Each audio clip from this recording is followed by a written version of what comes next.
नमस्कार, टु दी पोइन्टमा स्वागत छ। म राजीव खत्री।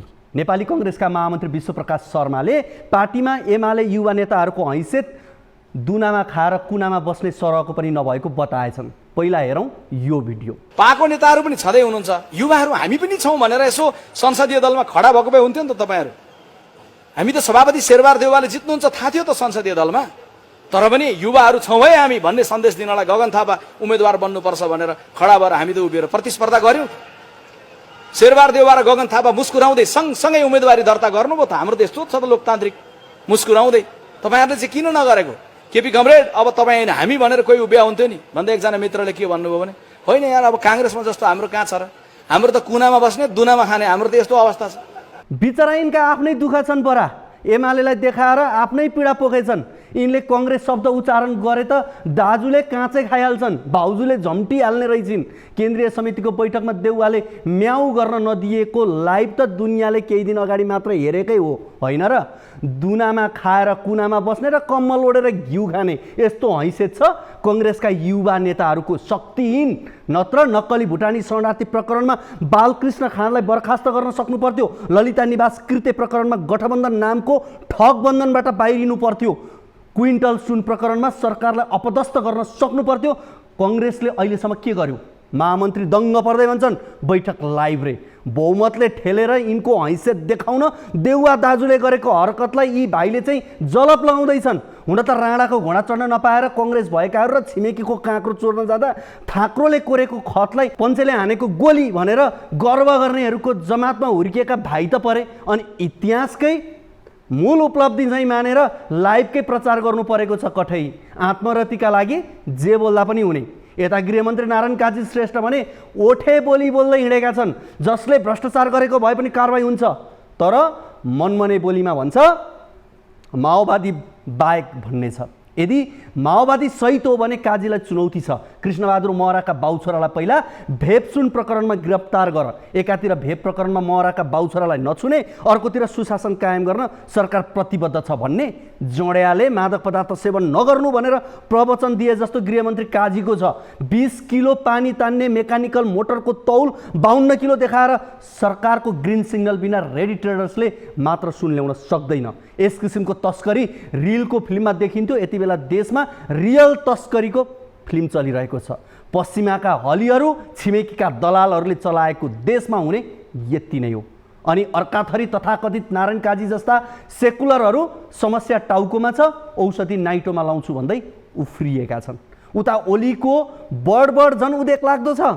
हडबड गडबड र बडबड समस्याग्रस्त मानिसको लक्षण हो। क्विन्टल सुन काण्डमा सरकारको मिलेमतो छ भन्दै दौडिरहेका छन् एमाले अध्यक्ष केपी शर्मा ओली। मतलब 33 किलो सुन काण्डमा पनि तत्कालीन ओली सरकारको मिलेमतो थियो भन्ने बुझ्नु पर्यो, होइन त ओली कमरेड? किनभने सर्पको खुट्टा सर्पले मात्र देख्छ भन्छन् क्यारे। 33 केजी सुनको मालिक अहिलेसम्म सार्वजनिक गरेनन्। हो, सरकारमा बस्नेहरूको मिलेमतो बिना सुन तस्करी सम्भव छैन, हुँदैन। भन्सार जाँचपछि एयरपोर्टबाट बाहिरिएको सुन संयोगले मात्रै बरामद हुन्छ। जस लिने अब्जस लगाउनेको होडबाजी छ यति बेला यहाँ। तर पछिल्लो केही महिनामा विमानस्थल भन्सार हुँदै 100 क्विन्टल सुन बाहिरिएको प्रश्न छ। यसको नैतिक जिम्मेवारी चाहिँ कसैले लिनु परेको छैन।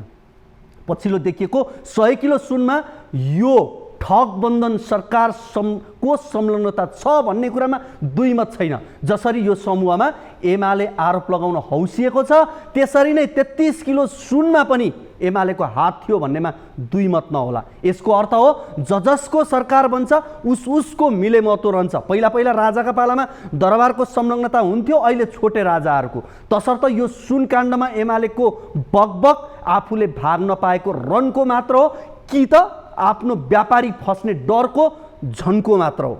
यता अन्तत मिटर ब्याज सम्बन्धी विधेयक राष्ट्रपतिबाट प्रमाणीकरण त भयो, राम्रो भयो। तर हेर्दै गर्नुस्, अब सुदखोरहरूलाई राकेश कुमार अडुकियालाई जस्तै भगाएको सुन्नुपर्ने दिन धेरै टाढा छैन। किनकि सुन तस्कर र मिटर ब्याजीको तार एउटै हो। यहाँ धनाढ्य छ भने तस्करलाई व्यापारी भनिन्छ, गुण्डालाई समाजसेवी भनिन्छ, भूमाफियालाई सादगी भनिन्छ, अतिक्रमणकारीलाई उद्योगी भनिन्छ, तर निमुखालाई तस्कर भनिन्छ, गरिबलाई अपराधी भनिन्छ, श्रमिकलाई माग्ने भनिन्छ, भूमिहीनलाई सुकुम्बासी भनिन्छ। देशबाट जानिया राणा शासन त हट्यो, एकतन्त्रीय शासन पनि गयो, तर भिआइपी र भिभिआइपी कुप्रथा गएन। यी हेर्नुहोस् न, वीर अस्पतालमा भिभिआइपी र भिआइपी उपचारका लागि पूर्वाधार तयार हुँदैछ अरे। साह्रै उदेक लाग्दो र विडम्बना। लोकतन्त्रको उपहास भन्छन् यसलाई। यता देशभरका किसानहरूको साझा समस्याहरू एकै प्रकारका छन्। मलको, बिउको, सिँचाइको अनि बल्ल तल्ल उत्पादन गरिएको सामग्रीको मूल्य र बजारीकरणको। किसानले उत्पादन गरेको अन्नबालीमा बाँदर आतङ्क उस्तै छ। केही वर्ष अघिसम्म देखा नपर्ने बाँदरको प्रकोप बढ्नाले किसान कृषि क्षेत्रबाट पलायन हुँदैछन्। पहिला दैनिक जसो तरकारी र फलफुल बेच्ने किसानको पीडा बाँदरले केही बाँकी राखेन, जसका कारण खेत बाँझो छ। उता यही बेला लम्की स्किन महामारी छ। सरकारको आँकडामा नै लम्पी स्किन रोगबाट मर्ने पशुको संख्या 50,826 पुगिसक्यो। उदेक लाग्दो कुरा, अहिलेसम्म न रात दियो, न क्षतिपूर्ति घोषणा गरियो, न त प्याकेज छुट्याइयो। भिआइपीहरूको वस्तुभाउ यसरी मरेको भए अहिलेसम्म दामासाईले 52 लाख विनियोजन गरिसक्थे। कोरोनामा मान्छेको बिमा रकम दिएन, लम्की स्किनमा पशु बिमा रकम दिइँदैन। बिमा कम्पनी पनि सुदखोरकै कम्पनी हो। बिमा गराउने रकम नदिने, मिटर ब्याज सम्बन्धी विधेयकबाट पैसा फिर्ता गराए हुने हो यहाँ पनि। तर आँट कसको? सबैका सबै मिटर ब्याजी सुदखोर छन्। यहाँ राम्रो कसैले गर्न खोज्यो उसको त यहाँ खुट्टा तानिन्छ, चमेली ग्रुपहरू खडा गरिन्छ। शनिबार फेरि चमेली समूहले काठमाडौँ महानगरका मेयर बालेन शाह र उपमेयर सुनिता डङ्गोलको विरोध गरेछन्, मार्चपास्ट गरेछन्। अङ्ग्रेजी अक्षरमा लेखिएको पम्पलेट र पर्चाको सहारामा, त्यो पनि निमुखा र गरिबलाई मोहरा बनाएर। यिनीहरूको आँखामा किन प्रदेश सरकार पर्दैन, किन सङ्घीय सरकार पर्दैन? जिम्मेवारी त अझ यी सरकारको बढी होला नि, बोकेका होलान् नि। प्रथम दृष्टिमा यहाँ पूर्वाग्रह छ। विकास निर्माण अलपत्र छन्। महिना दिन पनि नहुँदै राष्ट्रिय गौरवको आयोजना मध्य पहाडी लोकमार्ग अन्तर्गत बागलुङ खण्डमा पर्ने कालोपत्र उप्किन्छ। सरकार र ठेकेदार विरुद्ध चमेली ग्रुप बोल्दैन। यो ग्रुपलाई थाहा छ कि छैन? हो, यही आयोजनाको प्रमुख हरिकुमार पोखरेल बलात्कारको आरोपमा पक्राउ परेका छन्। भित्र पैसा कुम्ल्याउने, बाहिर छोरीचेली समाउने। यस्ता बापती बढी भएर समाज र सडक सुरक्षित छैन। यस विरुद्धमा कहिले सिंहदरबार अगाडि उभिने होला? चमेली ग्रुप खबर पाऊँ, म पनि आउँछु त्यहाँ। यता छोराछोरी हुर्कायो, +2 पास भएपछि विदेश पठाउन एयरपोर्टमा बिदाई गरेको फोटो फेसबुक टिकटकमा गौरवका साथ पोस्ट गर्यो। उता बुढेसकालमा बिरामी हुँदा तातो पानी तताएर दिने मान्छे नहुँदा खुइया सुस्केर हाल्दै पश्चाताप गर्दै बस्नु परेको छ। अर्कातर्फ नचाहेर रुँदै रुँदै विदेशिनु परेको छ। आम नागरिकले देशभित्रै मेहनत गरेर जीवन धान्ने परिवेश खोजेको मागेको मात्र हो, तर राजनीति र राज्यभित्रका ठुला ठालुहरूको पत्रु स्रोत छ। असक्षमता र बेमानीले गर्दा ऊर्जावान युवाहरू धुरु धुरु आँसु झार्दै विदेशिनु पर्ने बाध्यता छ। यस्तै अवस्थाको निरन्तरताले यहाँ अब यो देश कहाँ पुग्ला भनी साध्य छैन। दर्शकवृन्द, टु दी पोइन्टमा हामी समसामयिक राजनीतिक विषयवस्तुमाथि यस्तै अर्जुन दृष्टि राख्छौँ। आज हामीले विभिन्न राजनीतिक विषयवस्तुहरू सहितको सामग्री लिएर आएका छौँ। कुराकानी गरौँ असन्तुलित ओलीको सन्दर्भबाट। नेकपा एमालेका अध्यक्ष केपी शर्मा ओली अनेक टिप्पणीका कारण सधैँ चर्चामा रहन्छन्। आफ्नो प्रतिस्पर्धी होस् वा सामाजिक सञ्जालमा आएका विषय नै किन नहुन्, उनी टिप्पणी गरिहाल्छन्। ओलीले पछिल्लो समय आरोप मात्रै लगाइरहेका छैनन्, राजनीतिमा के हुन्न भन्दै राजपरिवार दरबार हत्याकाण्डबारे अर्को विवादास्पद अभिव्यक्ति दिएका छन्। दरबार हत्याकाण्ड, मदन भण्डारी हत्याकाण्ड छानबिन गर्न कसले रोकियो होला? दुई पटक प्रधानमन्त्री हुँदा पनि भन्दै यति बेला जनजनले ओलीलाई नै प्रश्न गर्दैछन्। देश विकास भएन भन्नेहरू 5 पटक प्रधानमन्त्री भए, घुसखोरी र महँगी बढ्यो भन्नेहरू 32 वर्ष सरकारी जागिरे भए, लाज नै लजाएर लज्जित भयो, तर पनि आफ्नो कमजोरी देखेनन्। आखिर किन? हेरौँ यो रिपोर्ट। एमालेमा तत्कालीन समयमा पार्टी सत्ताले केपी ओलीलाई कहिल्यै नेतृत्वमा आउन दिएन। माधव नेपाल, झलनाथ खनालहरूले पार्टी नेतृत्व गर्दादेखि नै पार्टी नेतृत्व लिने चाहना राख्ने ओलीलाई उनीहरूले एकपछि अर्को गर्दै नेतृत्व दिनै मानेनन्। त्यसपछि विद्रोही मानसिकता राखेर विरोधका स्वरहरूलाई बलियो बनाउँदै आफ्नो गुट निर्माणमा लागेका ओली एमाले नेतृत्व प्राप्त गर्न सफल भए। हदैसम्मको टिप्पणी गर्न पछि नपर्ने ओलीले चमत्कारिक रूपमा माओवादी केन्द्रसँग एकता गरे। तर एकता लामो समय टिक्न नसकेपछि कडा रूपमा प्रस्तुत हुँदै आएका ओलीले पूर्व सहकर्मी समेत रहेका प्रधानमन्त्री पुष्पकमल दाहाल प्रचण्डमाथि शुक्रबार पुनः खरो टिप्पणी गरे। हामीले कहिल्यै पनि छुट्टै भेला बैठक गरेनौँ। प्रचण्डले आफ्नो पार्टी जीवितै राखे, आफ्नो पार्टीको मिटिङ बैठक सधैँ अलग गरी नै राखे, आफ्नो कार्यालय जीवितै राखे, आफ्नो हिसाब किताब बुझाएनन्, रकम कहिल्यै बुझाएनन्। एमालेको रकम लिए, एमालेको रकममा चले, एमालेको रकम खाए, एमालेको रकम पिए, सबै गरे। जनसंगठन समन्वय संयन्त्रको बैठकमा ओली प्रचण्डमाथि मात्रै नभई कङ्ग्रेस लगायत सबै शक्तिमाथि प्रहार गरे। राजनीतिक रूपमा ओलीले आफ्ना विरोधीलाई प्रहार गर्नु वा कटाक्ष गर्नु सामान्य भए पनि उनी बेप्रवाह राजदरबार हत्याकाण्डमा प्रवेश गरे। राजनीतिमा के हुन सक्दैन भन्दै ओलीले राजा वीरेन्द्रको हत्या आफ्नैले गरेको भन्दै ज्ञानेन्द्र शाहप्रति इङ्कित गरिदिए। आफ्नाले आफ्नैलाई हत्या गरेको तर आरोप भने छोरामाथि लगाएको उनको दाबी छ। राज्यका लागि प्रतिक्रियावादीहरूले केसम्म गर्छन् भन्दा वंश विनाश गरिदिए। वीरेन्द्रको राजा जस्तो चिजको वंश विनाश गरे। कति निर्भव हुँदो रहेछ सत्ताको लडाइँ। आफ्नैहरूले आफ्नैलाई, आफ्नै पूजनीयलाई आफैले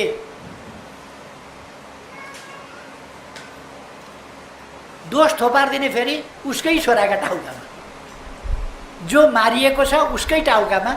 ओली देशको प्रधानमन्त्री भइसकेका व्यक्ति हुन्। उनले दरबार हत्याकाण्डको आफन्तबाट भयो भन्ने विषयमा अनुसन्धान किन अघि बढाएनन् त? बहुचर्चित दरबार हत्याकाण्डमा को संलग्न थियो भन्ने विषयमा उनले सरकारको नेतृत्व गरेको बेला किन खोजबिन गरिएन? यस्ता तमाम प्रश्नहरू अब ओलीमाथि नै तेर्सिन पुगेको छ। अझ मदन भण्डारीको रहस्यमय मृत्युको विषयमाथि समेत अनुसन्धान गरेर दोषी पत्ता लगाउन पहल नगरेको आरोप लागिरहेको बेला दरबार हत्याकाण्डबारे ओलीले किन र कुन अवस्थामा यस्तो बोले, यो चासो र चर्चाको विषय बन्न पुगेको छ। एमालेमा विरोध र विद्रोह गर्दै नेतृत्व लिएका ओली सधैँ यही मनोदशा किन राख्छन्? आफ्ना बारे आएका सामान्य विषयमा पनि किन टिप्पणीमा मात्रै उत्रिन्छन्? यस्ता सवालहरू जनस्तरबाट उठिरहेका हुन्छन्। सबै तह र तबकाका मानिससँग छिट्टै घुलमिल हुन सक्ने ओली आफ्नै बोलीका कारण भने बेला बेलामा समस्यामा पर्ने गरेका छन्। राजपरिवार हत्याको विषयमा ज्ञानेन्द्रमाथि ओलीले तेर्स्याएको शङ्काको सुईले भने कस्तो नतिजा देला यो हेर्न बाँकी नै छ। अब कुरा गरौँ एमालेको रोलको। संघीय संसद अन्तर्गत प्रतिनिधि सभाको चालु दोस्रो अधिवेशन र राष्ट्रिय सभाको चौथो अधिवेशनका क्रममा प्रमुख विपक्षी दल नेकपा एमाले पटक पटक संसद अवरुद्ध गर्दै आएको छ। बजेट पारित गर्नबाट अवरोध गर्नेदेखि सत्तारूढ दलका नेताले प्रतिपक्ष दल विरुद्ध कुनै अभिव्यक्ति दिएको विषय होस् वा भ्रष्टाचार प्रकरणका फाइल खोलिएको विषय एमाले तत्कालै संसदमा अवरुद्ध गर्ने गरेको छ। संसद अवरुद्ध गर्दै प्रधानमन्त्रीदेखि सम्बन्धित मन्त्रीहरूको राजीनामा माग्दै आएको एमाले अहिले फेरि गृहमन्त्री र अर्थमन्त्रीको राजीनामा मागिरहेको छ। हेरौँ यो रिपोर्ट। संघीय संसद अन्तर्गत अहिले प्रतिनिधि सभाको दोस्रो अधिवेशन चलिरहेको छ भने राष्ट्रिय सभाको चौथो अधिवेशन।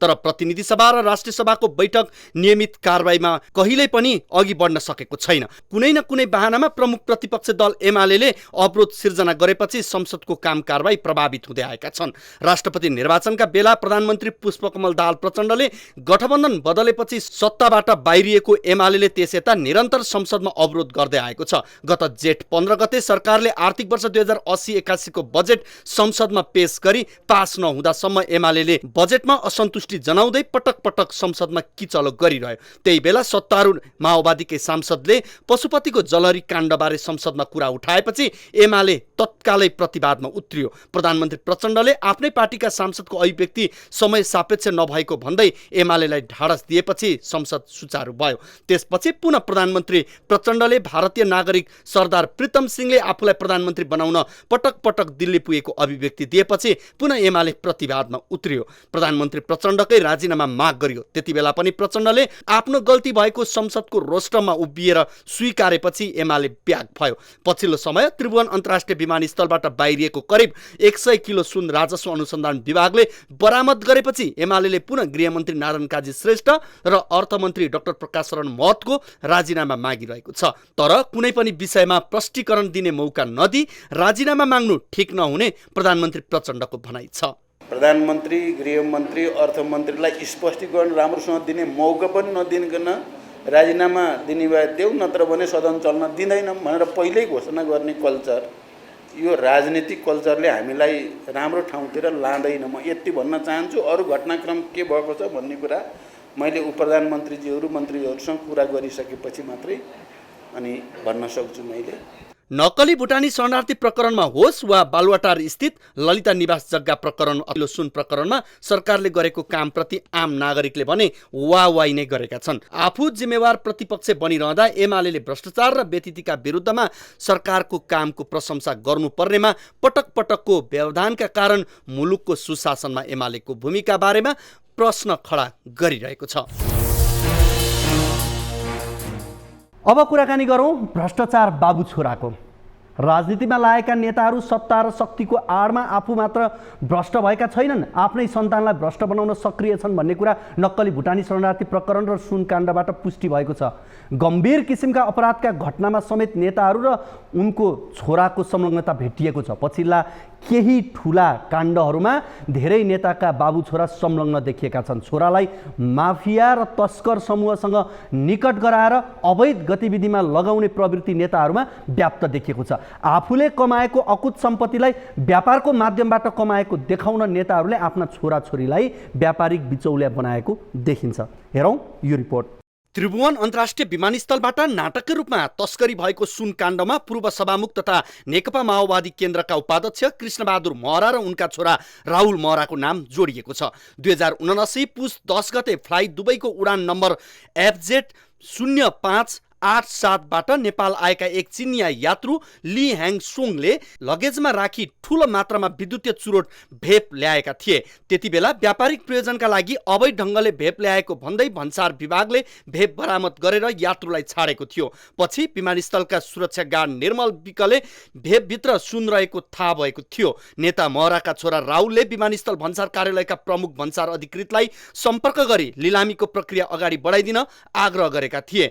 CIBले अनुसन्धान सकाएर सरकारी वकिल कार्यालयलाई बुझाएको प्रतिवेदनमा महराका बाबु छोरा र सुन आयातकर्ता चिनिया नागरिकसँग पटक पटक सम्पर्क गरेको उल्लेख गरिएको छ। सुन तस्करहरूसँग महरा छोरा बाबुको प्रत्यक्ष सम्पर्क देखिए पनि उनीहरूको संलग्नता छ कि छैन भनी प्रहरीले त्यति खोजबिन गरेको भने छैन। त्यस्तै नेपाली नागरिकलाई भुटानी शरणार्थी बनाएर अमेरिका लैजाने धन्दामा संलग्न भएको आरोपमा नेकपा एमालेका नेता टोप बहादुर राईमाझी र उनका छोरा सन्दीप यति बेला केन्द्रीय कारागारमा छन्। नक्कली शरणार्थी प्रकरणमा मुछिएर फरार भएका उपप्रधानमन्त्री समेत रहेका टोप बहादुर गत वैशाख 30 गते काठमाडौँको बुढानी कण्ठबाट पक्राउ परेका थिए। अर्घाखाँचीको एक सार्वजनिक कार्यक्रममा हुँदा वैशाख 20 गते पक्राउ पूर्जी जारी भएपछि राईमाझी त्यहाँबाट फरार भएका थिए। फरार भएको 10 दिनपछि राईमाझी पक्राउ परेका थिए भने उनका छोरा सन्दीप सोही साँझ भैरवाबाट पक्राउ परेका थिए। यही प्रकरणमा डाक्टर इन्द्रजित राई र उनका छोरा निरज राई पनि मुछिएका छन्। इन्द्रजित राई रामबहादुर थापा गृहमन्त्री हुँदा गृह मन्त्रालयमा सल्लाहकार थिए। लामो समयसम्म उनी गृह मन्त्रालयको सल्लाहकार थिए। नक्कली शरणार्थी प्रकरणमा संलग्न आरोपमा इन्द्रजित अहिले हिरासतमा छन् भने उनका छोरा निजर फरार छन्। बादल गृहमन्त्री हुँदा भुटानी शरणार्थीको नाममा नेपालीको नाम हालेर अमेरिका लैजाने धन्दा चलाएका थिए। यस प्रकरणमा बादलका छोरा प्रतीक थापा विरुद्ध पनि पक्राउ पूर्जी भएको थियो, तर उनी अहिलेसम्म फरार रहेका छन्। प्रतीकको नाम मुछिएपछि बादल पनि संलग्न भएको धेरैले आशंका गरेका छन्। बादल माथि पनि अनुसन्धान गर्नुपर्ने माग समेत उठेको थियो, तर अहिलेसम्म उनलाई प्रहरीले सोधपुछ समेत गरेको छैन। त्यस्तै पूर्व प्रधानमन्त्री तथा नेकपा एकीकृत समाजवादी पार्टीका सम्मानित नेता झलनाथ खनाल र छोरा निर्भीक खनाल भ्रष्टाचारमा संलग्न भएको आरोप लाग्दै आएको छ। भैरवा अन्तर्राष्ट्रिय विमानस्थलको ठेक्का निर्भीकले हात पारेका थिए, जुन समयमा काम नहुँदा राज्यले करोडौं घाटा बेहोर्नु परेको थियो।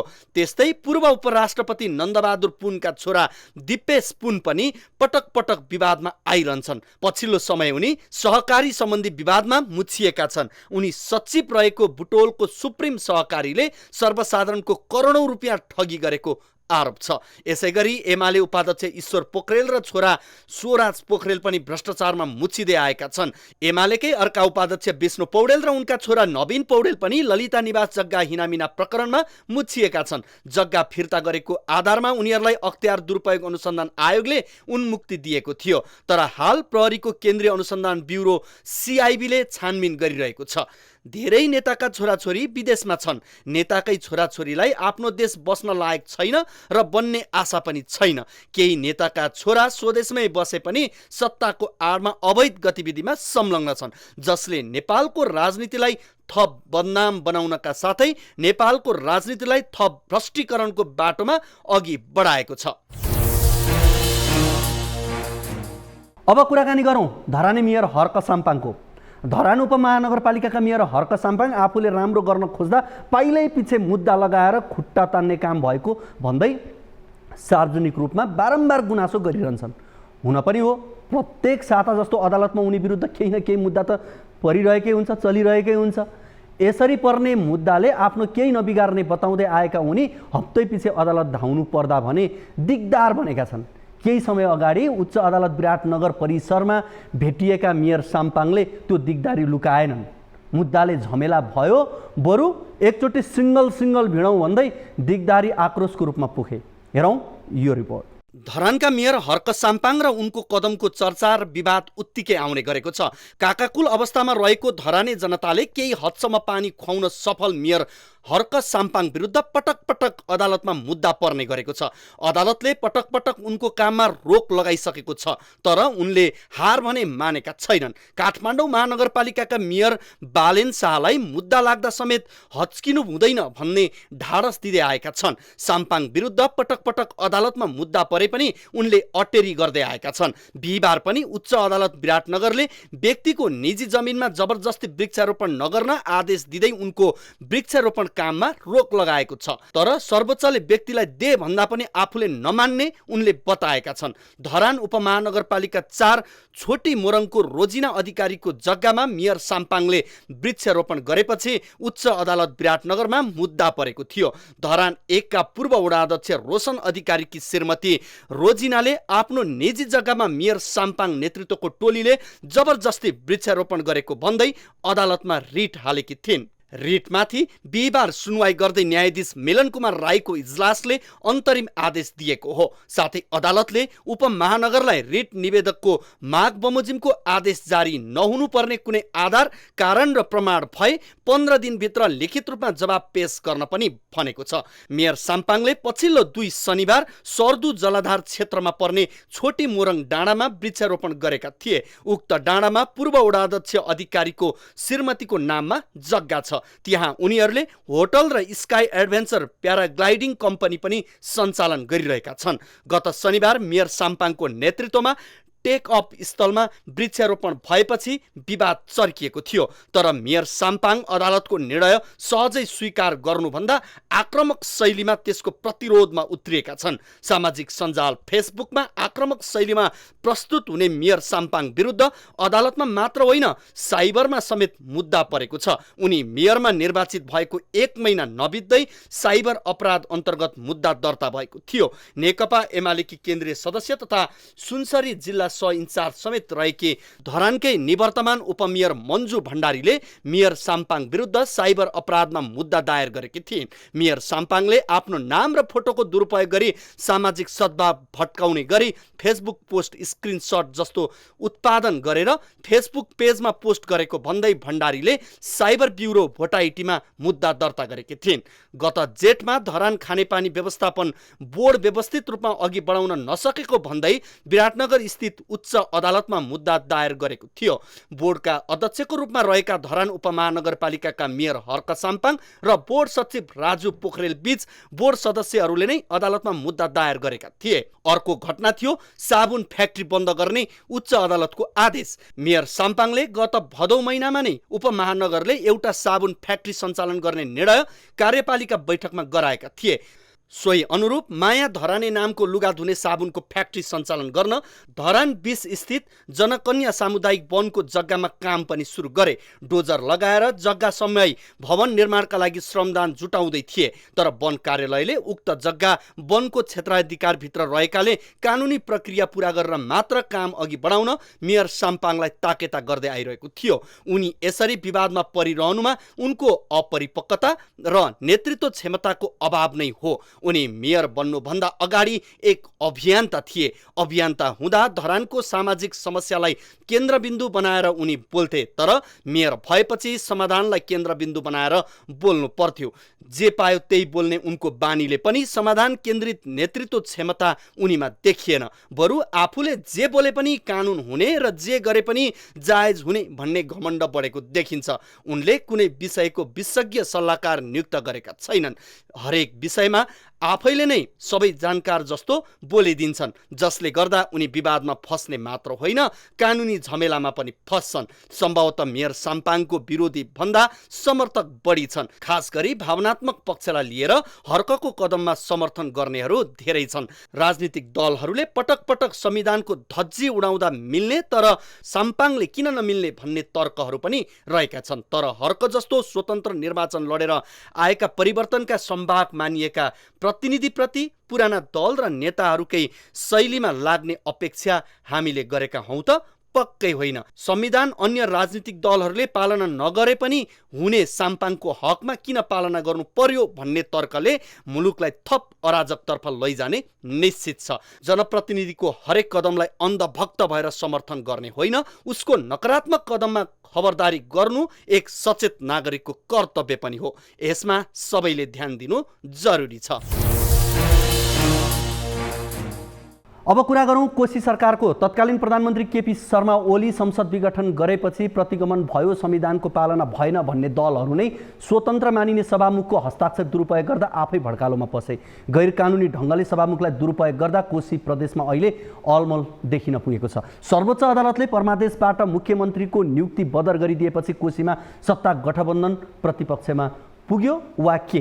हेरौँ यो रिपोर्ट।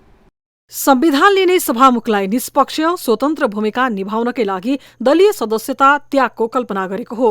स्वतन्त्र भूमिका निर्वाह गर्नुपर्ने सभामुखले सामान्य विवेकको प्रयोग गर्न नसक्दा कोशीमा राजनीतिक शून्यताको अवस्था आइलागेको छ। सभामुखले मत विभाजनमा बराबर भए मात्रै निर्णायक मत दिन सक्ने कानूनी प्रावधान छ। तर सत्ता गठबन्धन दलहरूले सभामुख पनि प्रदेशसभाको सदस्य भएकोले मत दिनु स्वाभाविक भन्दै गैर जिम्मेवार जवाफ फर्काइराखे। यता सत्ता गठबन्धनको निर्णयलाई कोशीका प्रदेश प्रमुखले सदर गरिदिए, जसका कारण कोशी यति बेला सरकार विहीनताको अवस्थामा पुगेको टिप्पणी हुन थालेको छ। सर्वोच्चले आदेशमा सुरुको प्रक्रिया अर्थात् संविधानको धारा 168 को उपधारा 2 अनुसार सरकार गठन गर्न आदेश जारी गरिसकेको छ। कंग्रेसबाट मुख्यमन्त्री बनेका उद्धव थापाको नियुक्ति नै बदर भएपछि कोशी पुरानै अवस्थामा फर्किएको छ। तर काम चलाउ सरकारको मुख्यमन्त्री को बन्ने भन्ने विषयमा भने विवाद सृजना गर्न खोजिएको छ। तत्कालीन समयमा ओलीले संसद विघटन गरेको विषय प्रतिगमन भएको दावी गर्ने गठबन्धन दलहरूले कोशी प्रकरणलाई के भन्लान्? यो विषय थप रोचक बन्न पुगेको छ। कोशीमा सर्वोच्चको परमादेशपछि प्रदेश प्रमुख परशुराम खापुङले साउन 16 गते अपराह्न 5 बजेसम्मको समय सीमा दिएर सरकार गठनका लागि आह्वान गरिसकेका छन्। तर यसले गठबन्धनको संविधान कानून मान्ने रटाललाई भने खण्डित गरिदिएको छ। प्रदेश सरकार निर्माणको क्रम फेरि नयाँ ढंगले चल्ने भए पनि कोशीमा कठिन जनमत भएकै कारण समस्या भने फेरि बल्झने पक्का जस्तै देखिन्छ। कोशी विवादमा सर्वोच्चको फैसलापछि प्रदेश प्रमुखले नयाँ सरकार गठनको अपील गरे पनि दुवै गठबन्धनसँग बराबर मत भएकोले अहिले नै कोशीको संकट टर्ने संकेत भने कम नै छ। सर्वोच्चको आदेशमा काम चलाउ सरकारको नेतृत्व कसको बन्ने विवाद देखिए पनि सुरुको प्रक्रियाबाट सरकार गठनको प्रक्रिया थाल्न भनिएपछि हिक्मत कुमार कार्कीले नै काम चलाउ सरकारको नेतृत्व गर्नुपर्नेमा कुनै दुविधा छैन। यद्यपि दलीय दाउपेचले र त्यहाँको अवस्था कसरी विकास हुन्छ भन्ने विषयले यो विषयमा थप प्रश्न पार्नेछ। न्यूज 24 टेलिभिजनका लागि राजनीतिक ब्युरो। दर्शकवृन्द, कोशी प्रदेशमा सत्ता गठबन्धन दलहरू बीचको फेरबदलले गर्दा राजनीतिक अस्थिरतातर्फ धकेलियो। प्रदेशमा सबैभन्दा ठूलो शक्ति रहेको एमाले नेतृत्वको सरकारले विश्वासको मत गुमाएपछि कांग्रेस माओवादी गठबन्धनले बहुमत जुटाउन सकेन। सभामुख बाबुराम गौतम समेत ले हस्ताक्षर गरी गठबन्धनलाई बहुमत पुर्याइदिए। तर सर्वोच्च अदालतले गठबन्धन सरकारलाई अवैध ठहर्याएपछि अहिले पुनः नयाँ सरकार गठन प्रक्रियामा पेचिलो बन्न पुगेको छ। हेरौँ यो रिपोर्ट पनि। नेकपा माओवादी केन्द्र सहितका दलहरू एमाले संसदीय दलका नेता हिक्मत कुमार कार्की नेतृत्वको सरकारबाट फिर्ता भएपछि कोशी प्रदेश सरकार संकटमा पर्यो। कार्कीले विश्वासको मत पाउन सकेनन्। कांग्रेस माओवादी सहितका दलहरूले पनि बहुमत सिद्ध गर्ने अवस्था बनेन। कुनै पनि पक्षले बहुमत दाबी गर्न नसकेको अवस्थामा प्रदेश मध्यावधि निर्वाचनतर्फ धकेलिने अवस्थामा थियो। यही अन्यलताका बीच माओवादीबाट सभामुख बनेका बाबुराम गौतमले गठबन्धनको तर्फबाट मुख्यमन्त्रीका उम्मेद्वार उद्धव थापाको पक्षमा हस्ताक्षर गरिदिए। गठबन्धनको बलमा प्रदेश प्रमुख परशुराम खापुङले पनि आँखा चिम्लिएर थापालाई मुख्यमन्त्री नियुक्त गरिदिए पनि सर्वोच्चले भने अस्वीकार गरिदियो। सर्वोच्चले गरेको फैसलालाई मानेर अघि बढ्ने कांग्रेस माओवादी गठबन्धनका नेताहरूको भनाइ छ। सर्वोच्चको फैसलासँगै खापुङले संविधानको धारा 168 को उपधारा 2 बमोजिम साउन 16 गते मंगलबार बेलुकी 5 बजेसम्म दाबी पेश गर्न आह्वान गरिसकेका छन्। सरकारको दाबी पेश गर्ने समय नजिकिएपछि प्रदेश सरकार हत्याउन केन्द्रीय गठबन्धन जोड तोडले